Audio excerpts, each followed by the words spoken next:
Gusto niyo bang malaman kung sino-sino yung mga nire-replyan ng inyong asawa at sino-sino yung mga kinukomentan niya at ano yung mga comment niya? Makikita mo doon kung ano yung photos and videos na kinukomentan niya, guys. Guys, ngayon makikita natin ang sikreto ng aking husband.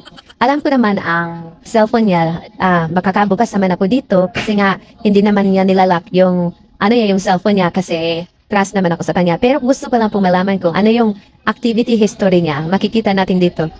Hindi ko talaga ginagalaw yung cellphone niya kasi may trust ako sa kanya. Pero gusto ko lang siya malaman kung ano yung activity history niya para makikita niyo din po sa inyo.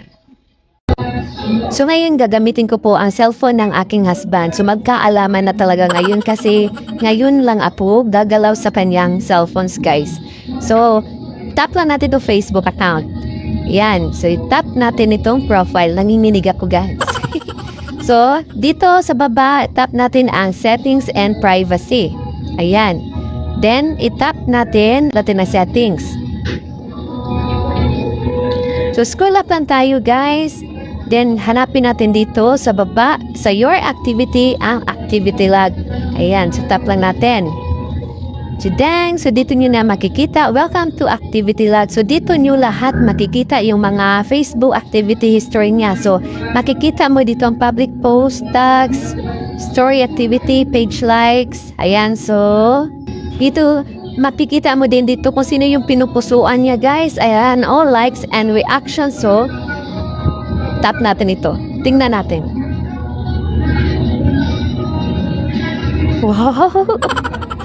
Tap natin ito, guys. Ito, April 9. Sino kaya to? Wow! Ito, guys.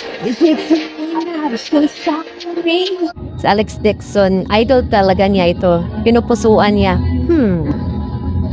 Then, dito. April 8. Char. Wow, boobs.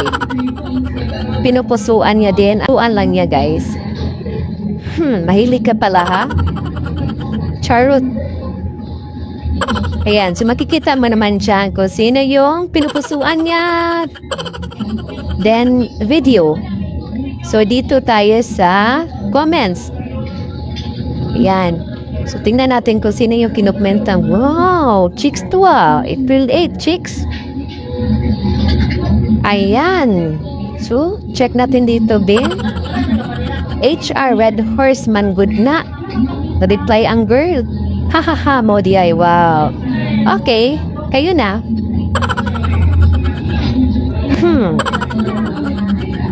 So, dito tayo sa search history or video watch. Check natin ang video watch kung yung wina-watch niya na video. Oh my God! Ano to? Ay, naka-hidden siya. Only me lang siya. Yun naman dito lahat, guys. Ipang-tap mo lang lahat ito para makikita mo yung mga history ng husband or partners ninyo.